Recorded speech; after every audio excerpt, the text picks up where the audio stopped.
Part 1. The Broken Princess. The twin sons of Orion burned bright over the golden towers of the Solari capital. Their light reflected on endless crystal domes, sending beams across the wide sky.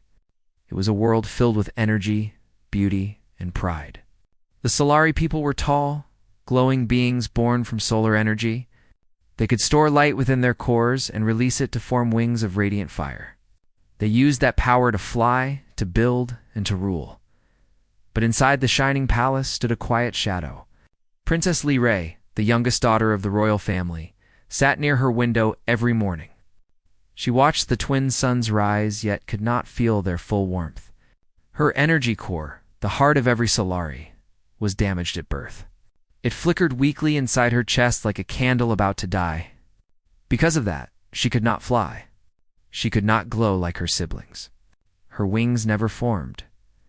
Her people did not speak cruel words to her, but their silence was heavy. When she entered the grand halls, voices faded. When she looked at the sky, others turned their eyes away. Her father, King Halorn, was a great ruler who loved his people deeply, but even he looked at her with sadness. He did not mean to, but the pity in his eyes hurt her more than any words. Lee spent her days in the crystal garden, where light flowers grew and solar birds sang. The garden was the only place she felt safe. The healers had tried many times to repair her core, but nothing worked. Some said she was cursed by a solar storm at birth. Others whispered that the stars had made a mistake. She stopped listening long ago. Instead, she read ancient texts about other worlds, especially one called Earth. Humans lived there. Small, fragile beings, yet they had sent ships into space without any energy cores or wings. Lee admired that courage. They had no light within, yet dared to reach for the stars.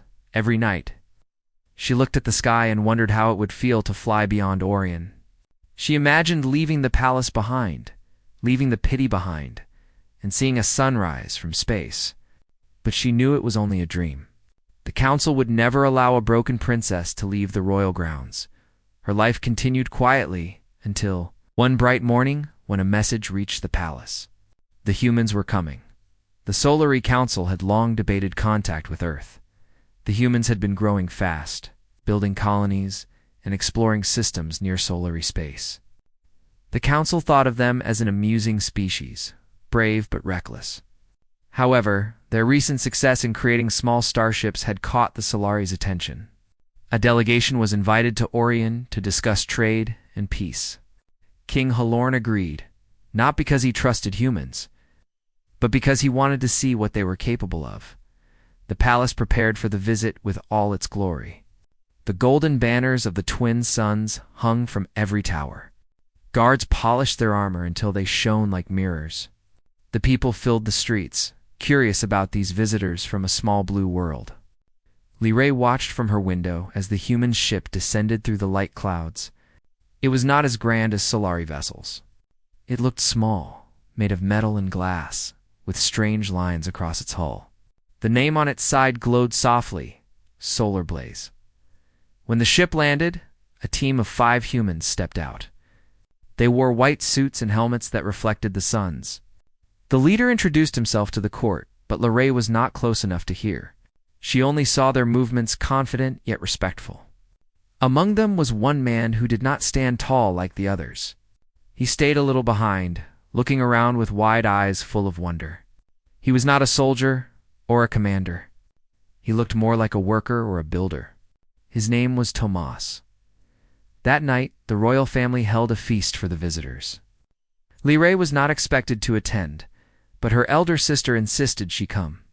The council wanted to show the complete royal line, even if one member was broken. So she entered the hall, dressed in silver silk that glowed faintly.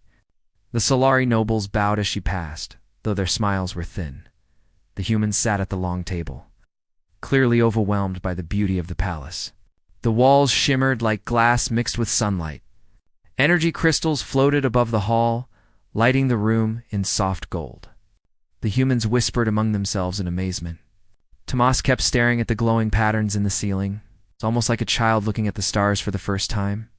When the king rose to speak, his voice filled the hall. He welcomed the visitors, spoke of peace, and praised the human spirit of exploration. The translator unit converted every word into Earth's common tongue. The humans listened carefully, their leader smiling and nodding. Then the king introduced his family, one by one. When it was Lorraine's turn, a hush fell. "This is my youngest daughter, Princess Lorraine," he said. "She is not like the others, but she carries the heart of our sons." Lorraine bowed her head slightly. She could feel the eyes of both Solari and humans upon her. Most looked with curiosity, some with pity. But one pair of eyes was different. Tomas looked at her not as a princess or as someone broken. His gaze was calm, thoughtful, and strangely warm. For a moment, Lorraine forgot the cold weight she always felt. She met his eyes and saw not pity, but interest. The kind that asked, "Who are you?" instead of "What happened to you?" After the feast, while others talked about politics and trade, Lorraine walked back to her chamber through the quiet halls. Her small solar lamp flickered as she moved. Suddenly, a soft voice came from behind her. "Excuse me," Tomas said. "You dropped this." He held out a small silver charm that had fallen from her sleeve. She took it gently and nodded. "Thank you," she said softly. He smiled. "Your home is beautiful. I have never seen light like this before." She looked at him curiously. "You come from a world without twin suns. Your light must be different." He nodded. "It is. But sometimes it is the gentle light that lasts the longest." She tilted her head, puzzled by his words. Humans spoke in strange ways.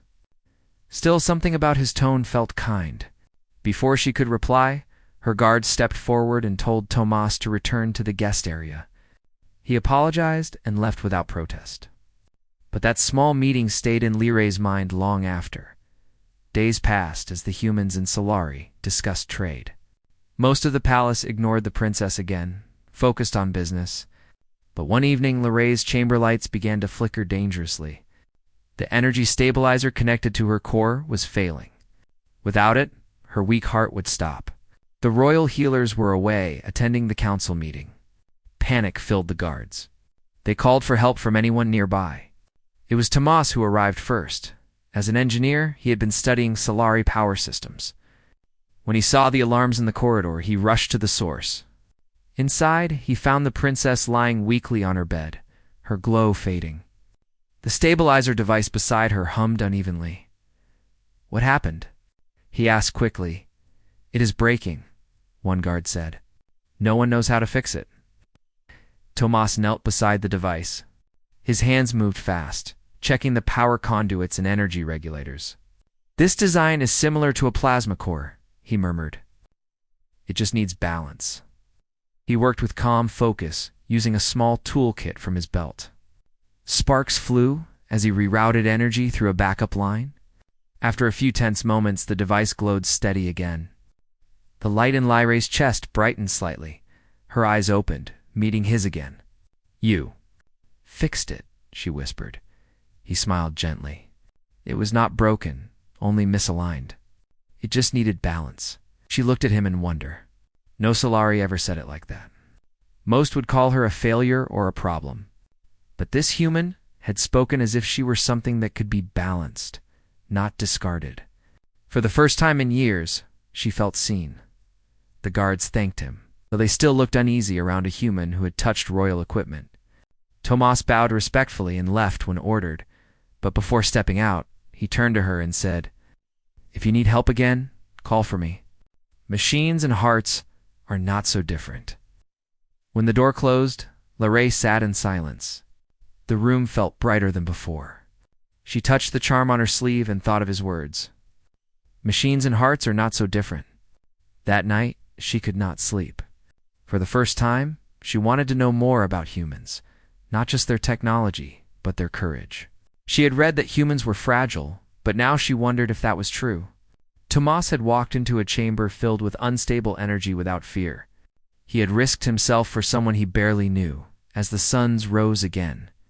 Painting the sky with fire, Lorraine stood at her window and whispered, "Perhaps light comes in many forms." She did not know it yet. But that small moment had already begun to change the fate of two worlds. Part 2. The meeting the next morning began with the palace shining brighter than usual. The twin suns had climbed high, scattering soft gold light across the gardens and towers. The air shimmered gently around the glass domes, and the sounds of the city below reached the royal terraces. Lee sat in her usual spot near the window, thinking about the night before. Her stabilizer hummed quietly beside her. It's working perfectly again because of the human named Tomas. She touched the silver charm on her wrist and smiled faintly. The memory of his calm voice stayed in her mind. It was rare for anyone to speak to her without hesitation. Most Solari nobles spoke carefully around her, choosing polite words that felt empty. But the human had spoken like a person who simply wanted to help. He had not bowed too low or acted afraid. It was strange and new. Her sister, Princess Vina, entered her chamber that morning. "Father is pleased with the humans," she said. "Their leader is clever, but the council still believes humans are too weak to understand our ways." Lerae looked up. "Perhaps they understand more than we think." Vina smiled kindly, but with a trace of doubt. "You always hope for good in others, Lerae. That is sweet of you. But the Solari are far above them. Even the council says so." Lerae turned back toward the light. "Maybe height does not always mean strength." Her sister tilted her head. "You sound like one of their poets," she said with a laugh. "You should come to the gardens later. The humans will be given a tour." Lerae hesitated. "Would I be welcome?" "You are a princess," Vina said softly. "You will always be welcome, even if they forget it sometimes." Later that day, the human delegation walked through the crystal gardens with a small group of Solari nobles. Tomas followed quietly behind his leader, his eyes wide with wonder at the glowing trees and flowing light streams. The energy rivers of Orion looked like silver water that shone brighter than any star he had seen. He paused to touch a light leaf, amazed that it felt warm like gentle sunlight. When the group reached the heart of the garden, they stopped before the great solar fountain. Its spiraling water rose into the air and turned into mist that glowed with golden fire. The Solari guards stood around it proudly. It was a symbol of their people's power. While the officials spoke, Tomas drifted to the side, studying a smaller machine that controlled the water's flow. His mind worked easily with anything mechanical. He found himself more interested in the design than the speeches. Lerae appeared from the far side of the garden, dressed in a pale blue robe that caught the sunlight. She walked slowly, her steps careful but graceful. The nobles bowed politely, though a few of them whispered among themselves. Tomas noticed her immediately. He had thought he might never see her again, but there she was, moving quietly through the glowing trees. She noticed him too, and their eyes met for a moment before she looked away shyly. The human leader continued talking with the Solari Council about trade agreements, while Tomas stepped back, pretending to study the fountain again. He tried not to stare, but curiosity kept drawing his gaze to the princess. There was something about her presence that was both peaceful and sad. When the group finally dispersed, Tomas stayed behind, sketching notes about the Solari machinery. Lerae approached slowly, her hands folded before her. "You are studying the fountain?" she asked softly. He looked up quickly, surprised but pleased. "Yes, it is beautiful. I was trying to understand how it works." "It runs on light currents," she explained. "Each stream is guided by the energy of the sun. The Solari draw power from the twin suns and shape it with focus." He smiled. "You sound like an engineer yourself." She looked down. "I only read about such things. I cannot control energy like others. My core does not hold enough power." He hesitated before answering. "Maybe you just use energy differently. Sometimes systems fail because they are made for one kind of flow, not another." Her eyes lifted toward him. "You think that way about everything, don't you?" He laughed softly. "I try to. Machines and people, they both break for simple reasons. But if you listen, you can always fix them." They talked for a while under the bright suns. Lerae found herself laughing quietly for the first time in months. Tomas told her about Earth, about rain that fell from the sky, about forests that were green instead of gold, and about the moon that shone softly without burning. She listened closely, imagining it all. A world without burning suns sounded peaceful. When he spoke of the oceans, she closed her eyes, trying to picture the endless waves. Water without light, she whispered. How strange and calm that must be. It is, Tomas said. But sometimes storms come, and they remind us that even peace can have power. A small silence passed between them. The sound of the fountain filled the air with gentle hums. Liray finally said, You see power where others see weakness. He smiled faintly. Maybe that is why I fix things. I like proving that broken does not mean useless. Before she could reply, a shadow fell across them. Lord Varen, one of the senior council members, stood nearby with sharp golden eyes. Princess, he said in a firm tone, you should not waste time with off-world engineers. Liray straightened, her glow dimming slightly. He was not wasting my time. We were only talking. Varen frowned. It is not fitting for royalty to mix with lesser beings. Tomas bowed slightly, respectful but unafraid. If I have offended, my lord, I apologize.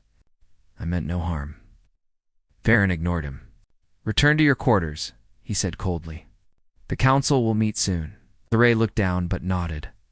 Before leaving, she turned toward Tomas and said quietly, Thank you for sharing your stories. Then she walked away with her guards. Tomas watched her go, feeling both anger and sadness. He did not understand how a people so bright could have hearts so closed. That evening, Tomas sat in the engineering bay of the solar blaze, thinking about the princess. He could not forget the look in her eyes, the way her light dimmed when others spoke down to her. He looked over his sketches and began building a small model using parts from the ship. It was an energy stabilizer design, different from the one she used. He thought he could improve it, make it lighter and more stable. He told himself it was just a project, but deep down, he knew why he was really doing it. Meanwhile, in her chamber, Liray looked out at the night sky. The stars of Orion stretched far and bright, and among them she saw a faint trail, the orbit lights of the human ship. She wondered what Tomas was doing. No one had ever spoken to her as an equal before. His words echoed in her heart. Broken does not mean useless. The next day brought more tension. The council announced that the humans would be allowed to share technology, but not enter restricted areas of the palace again. The incident in the garden had not gone unnoticed. Rumors spread quickly, whispers that the human engineer had grown too close to the princess. The nobles spoke in low voices about disgrace and danger. Liray heard them, but said nothing.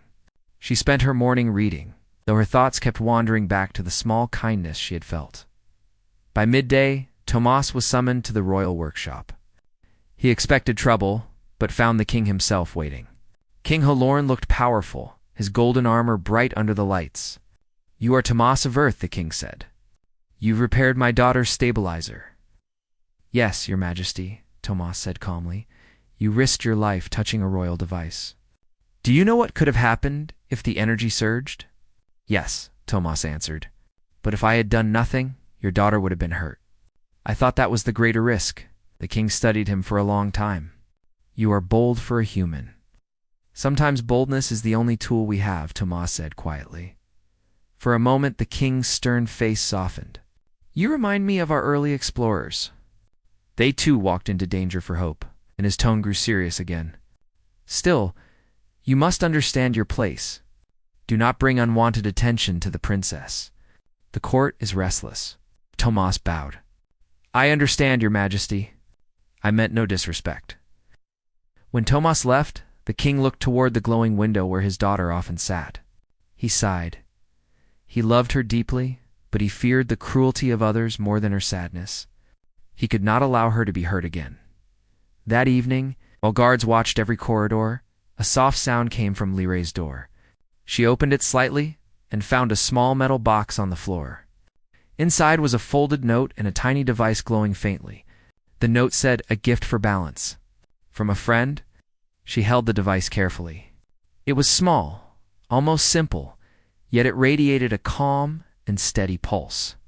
She placed it beside her stabilizer, and the room filled with a gentle warmth.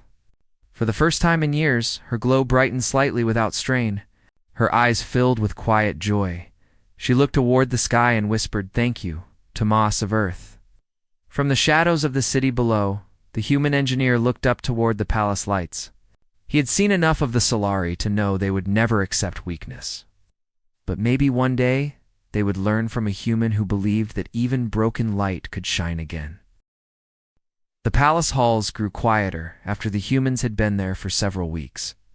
Most of the Solari nobles ignored them now, seeing them as harmless guests. But Tomas continued to work in the lower engineering wings, helping the royal technicians repair old machines that had not been touched in years. He never boasted about his skills, yet his steady hands and simple ways impressed even the proud Solari engineers. One evening, while Tomas was fixing a power relay, he received a silent message through the palace communicator. It was from Liray. She asked if he could come to her garden balcony after the shift. Tomas smiled softly and wiped his hands. He made his way up the long stairs to her private terrace, where twin moons cast silver light across the sky. The princess waited beside the crystal railing, her small wings folded close to her back. She greeted him with a calm voice. She said she heard that his ship would leave soon. Tomas nodded, saying that once the treaty talks finished, the humans would go home. Liray looked down at her glowing hands, then asked if humans feared leaving behind those who needed help. Tomas said no, that humans tried to stand by those they cared about, even when things were hard. Liray told him that her people saw her as a reminder of weakness. Every time she walked in the grand hall, she could feel their eyes. They pitied her, but they also felt shame. Tomas listened quietly.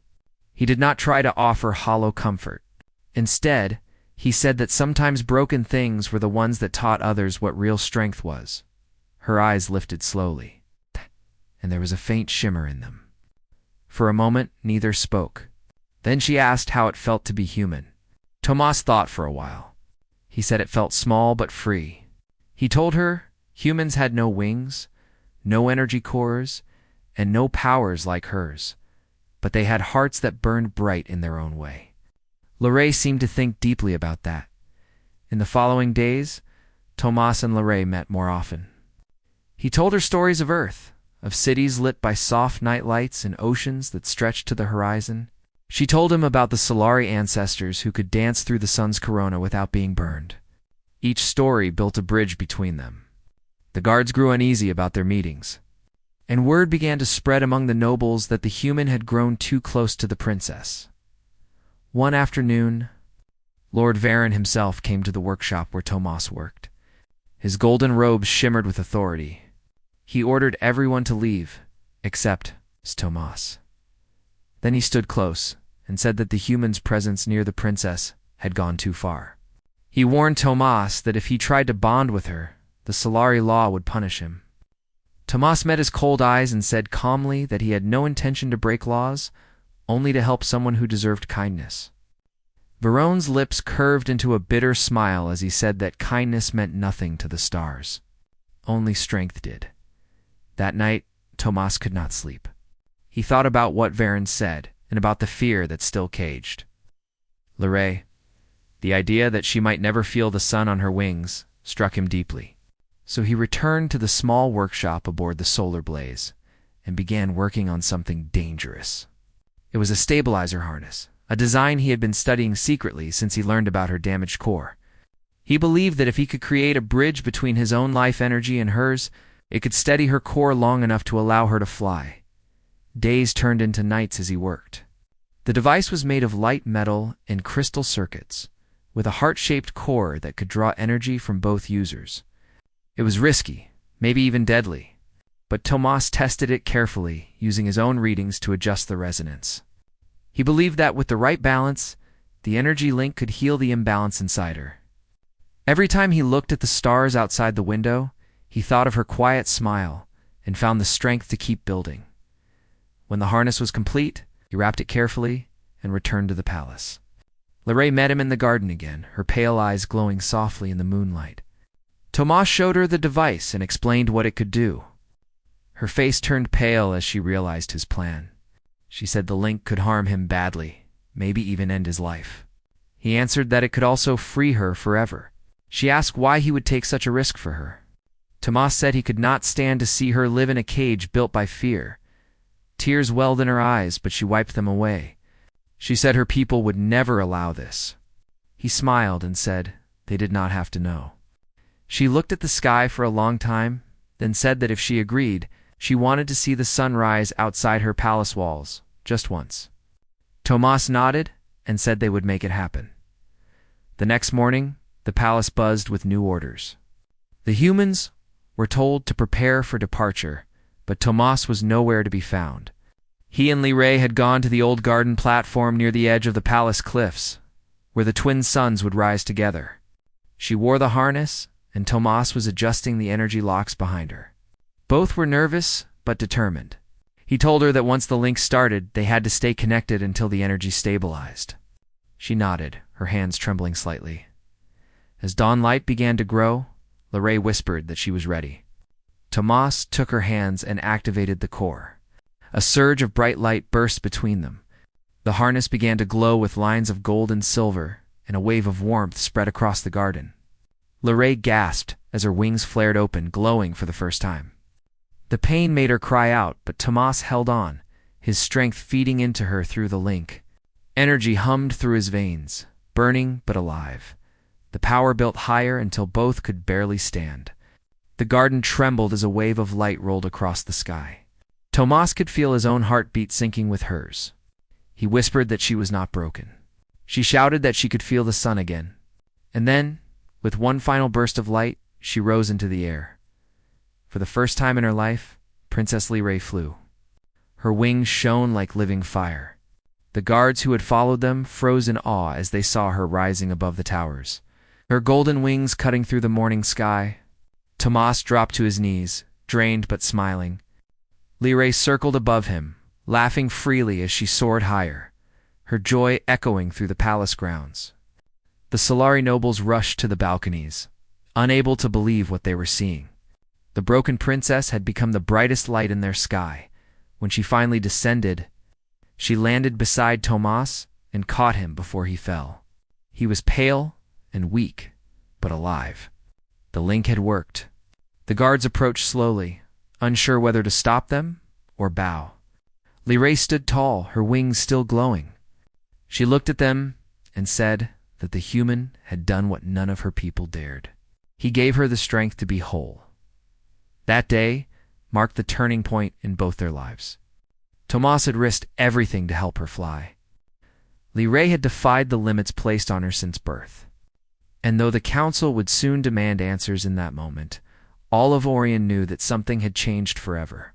A human had touched the heart of a Solari princess and made the impossible real. The bond between them had only just begun, but already it shone brighter than the twin suns themselves.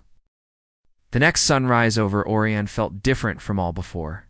The palace stood in silence as its people tried to understand what had happened. Rumors spread through every corridor and across every city square. The princess, who had been called broken, had flown. Her wings had burned brighter than the sun's. The light she had released was so strong that even ships in orbit had seen it. The Solari were proud beings, yet that morning many bowed their heads, unsure how to face what they had witnessed. Lair stayed by Tomas's side after he collapsed. The healers rushed to him, scanning his body with bright crystal lights. His energy readings were strange. His human form now carried traces of solar resonance, something no Solari believed possible. The healer said he should not even be alive, but his pulse was steady. Ray refused to let anyone take him away. She sat beside his bed and held his hand. Her wings folded softly around him. When Tomas opened his eyes hours later, the room glowed faintly from her wings. His vision was blurred, but when he saw her smile, he managed to whisper her name. She told him that the harness had worked and that she had flown. His tired face lit with quiet joy.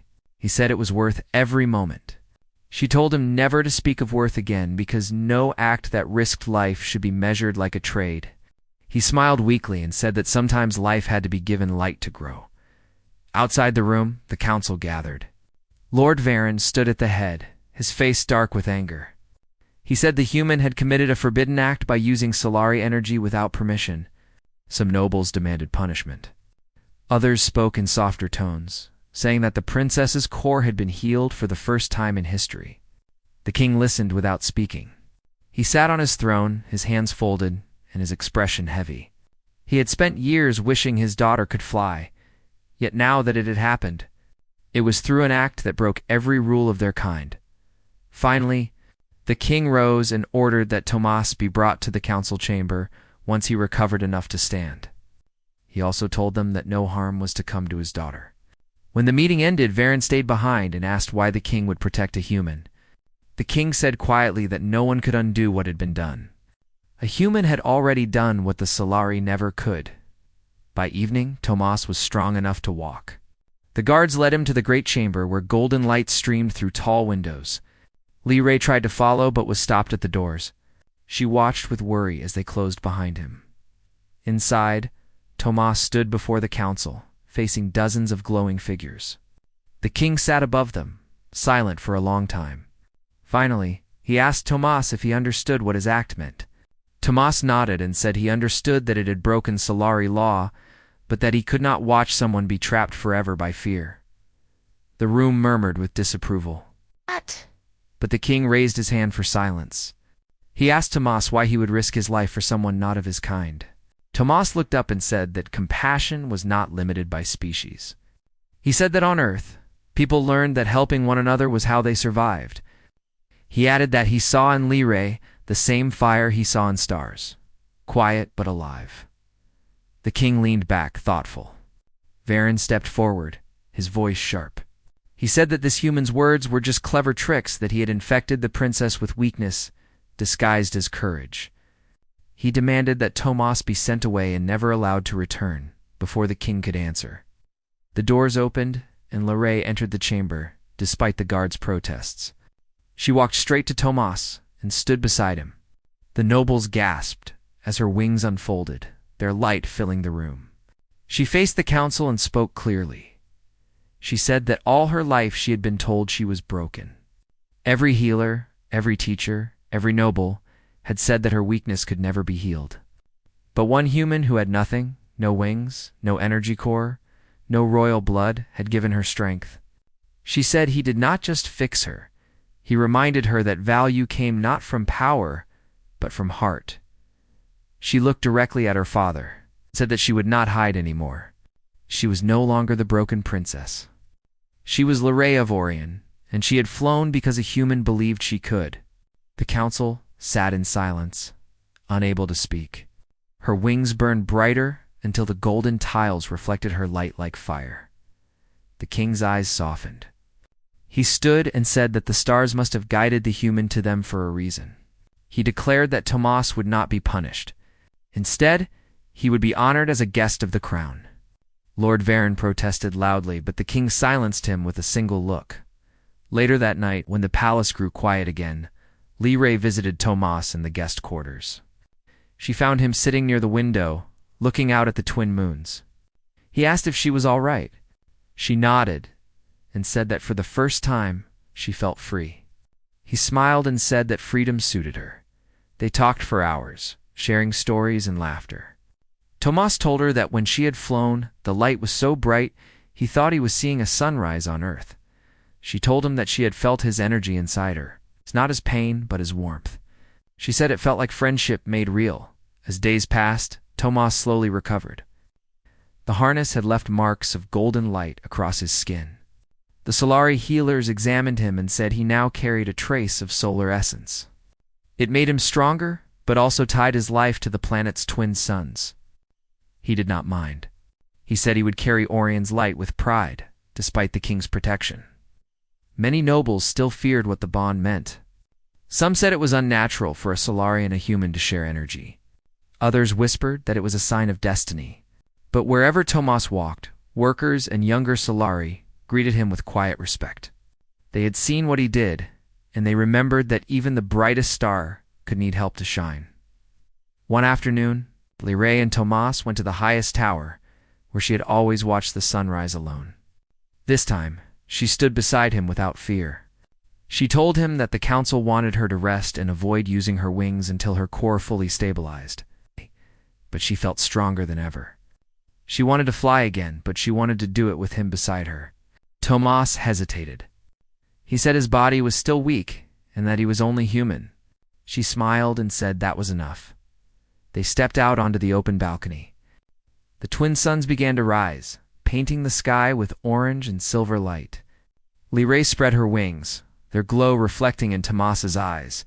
She held out her hand to him and asked if he trusted her. He nodded. She wrapped her arms around him, and with a single powerful lift, they rose into the air. The wind rushed past them. Tomas felt the warmth of her light surround him. For the first time, he understood what it meant to fly. They soared above the palace, above the shining towers and golden gardens. The people below looked up and saw their princess flying with a human in her arms. The sight filled them with wonder. They stayed in the sky until the suns were high. When they landed, both were breathless, but laughing. The king watched from a distance, his heart heavy yet proud. He knew change was coming to his world, and it had begun with these two. That night, Liray sat with Tomas under the stars. She asked him what he would do when his ship returned to Earth. He said he did not know. Part of him wanted to go home, but another part felt that his home might have changed. He said that maybe home was not a place but a connection. She nodded slowly. She told him that she once thought she belonged only to her people, but now she felt that her heart belonged to something greater, the light they shared. Neither noticed that far below. In the council chamber, Lord Varen was speaking again. He told a small group of nobles that the bond between the human and the princess was dangerous. If their energies became too linked, it could upset the balance of the royal line. He said he would not stand by and watch a human take what should belong to the Solari. The others listened with fear and anger. Varen ordered his followers to prepare a plan. If he could not convince the king to separate them, he would take action himself. Above the city, Liray and Tomas sat watching the stars. She said that when she flew with him, she felt complete. He said that when he was with her, he no longer felt small. Their bond had grown beyond experiment or accident. It had become something that neither of their worlds understood but both needed. As the night deepened, Tomas looked at the horizon and said that change always starts with one brave act. Liray turned to him, her eyes bright, and said that maybe they had already begun a new dawn. Neither of them saw the shadows moving in the lower towers, or the bright ships preparing to leave orbit. The peace they had built was fragile, and unseen hands were already working to test it. The days after Liray's flight passed quickly, yet every moment felt heavier with expectation. The palace was filled with whispers. Some Solari admired the courage of the human and their princess. Others feared what their bond might mean for the future of Orion. Lord Varen and his followers watched from the shadows, plotting ways to separate the two. They could not accept that a human could have influenced the princess so deeply. Meanwhile, Liray and Tomas spent their days together openly. She explored the palace gardens, teaching him about the plants that absorb light instead of water. Tomas shared knowledge of human machines, simple tools, and clever designs that amazed the younger Solari engineers. Together, they built a small garden energy stabilizer that allowed weaker plants to grow stronger in dim light. Liray laughed more than she had ever done, the glow from her wings now calm and steady, not harsh or flickering. One morning, the king called Liray and Tomas to the council chamber. The room was brighter than usual, filled with the rising twin sun's reflection on the polished golden floor. Varen stood at the far end, his eyes narrow, but the king's presence was commanding. "You have flown together," he said, "and yet the balance of the throne remains intact. I wish to understand what this bond has done." Tomas stepped forward. "Your Majesty," he said, "the bond is not meant to disturb your people or the royal line. It only allowed the princess to achieve what was within her all along. She has grown stronger, and so has my understanding of life," Liray added. "The bond is not about power. It is about trust, care, and hope. We have given each other light to overcome fear, not to take from anyone else." The council remained quiet. Even Varen could not deny the change in the princess. She now moved with confidence, her glow steady, her posture regal. Tomas' quiet courage had opened something that no law or tradition could have achieved. Over the next weeks, Tomas worked alongside Solari engineers to refine his stabilizer designs. He improved energy storage systems, allowing weak Solari to harness sunlight more efficiently. Slowly, people began to see him not as a human outsider, but as a teacher, a friend, and a helper. Lorraine's popularity grew too, not for her royal blood or title, but because she had shown courage and gratitude. The bond between Lorraine and Tomas deepened. They began to understand one another in ways no one else could. He learned to feel the rhythm of her core, the way her energy surged when she was happy or frightened. She learned that humans had resilience, a kind of stubborn strength that did not rely on power or glow, but on heart and action. Together, they experimented with controlled flights, letting her wings shine as they explored the skies around Orion. Yet, even as they strengthened one another, Lord Varen's plans grew. He believed that a human should never influence the Solari. He secretly gathered a small faction and devised a challenge to prove that Lorraine's bond with Tomas could bring disaster. He aimed to test her energy limits, to force her to choose between her people and her human friend. One evening, while Lorraine and Tomas trained in the northern skies, a sudden energy storm formed. Twin solar flares from Orion's suns collided, sending golden lightning through the upper atmosphere. Tomas instinctively held the stabilizer close, guiding Lorraine through the dangerous currents. She felt fear, but his calm presence reminded her that panic weakened energy, while focus strengthened it. The storm was intense, with arcs of light crashing around them. Lorraine's wings flickered, threatening to fail. Tomas whispered encouragement, and she focused on the warmth of his energy flowing into her. Slowly, the glow returned, steady and bright. They navigated through the storm, emerging above the clouds. Below, the palace and city had been bathed in the light of the flares, but no harm came to the people. The challenge had failed to destroy them. When they landed, the crowd that had gathered cheered. Even the council could not deny their courage. Tomas helped Lorraine back to the palace balcony, where she looked over the city with a smile that was no longer timid but proud. The people celebrated the princess and the human who had risked everything together. The next day, the king addressed the citizens. "Let it be known," he said, "that courage and heart can come from any being. Strength is not measured by wings, cores, or birth, but by what one chooses to do for others. The human who has walked among us has reminded us of this truth. Let his name be honored, and let the bond he shares with Princess Lorraine be a symbol of hope for all." Lord Varan remained silent, his arguments defeated by the undeniable change in hearts and minds. Many of his followers stepped away, unwilling to fight against the people's admiration in the days that followed. Tomas prepared to return to Earth, but both he and Lorraine knew their connection was deeper than distance. They trained together, taught others about energy balance, and created small schools for young Solari to learn new ways of thinking about their abilities. Lorraine began flying higher than ever, leading squads of young Solari into the skies to practice skills previously thought impossible. When the time came for Tomas to leave, Lorraine met him at the edge of the palace docks. The twin suns were rising, casting long shadows and golden light across the city. She handed him a small crystal device that would allow communication across space. He held her hand and told her that no matter where he was, he would always carry Orion's light with him. Lorraine's wings glowed as she embraced him. "And I will always carry your courage with me," she said. Together they watched the ship lift off, the humans waving as they departed. Even after Tomas left, his presence remained. Lorraine continued to shine, guiding her people with compassion and strength. Her story, along with Tomas' bravery, became a legend. The solar blaze, the human ship, was remembered as a symbol of unity between species. The stars themselves seemed brighter when she flew.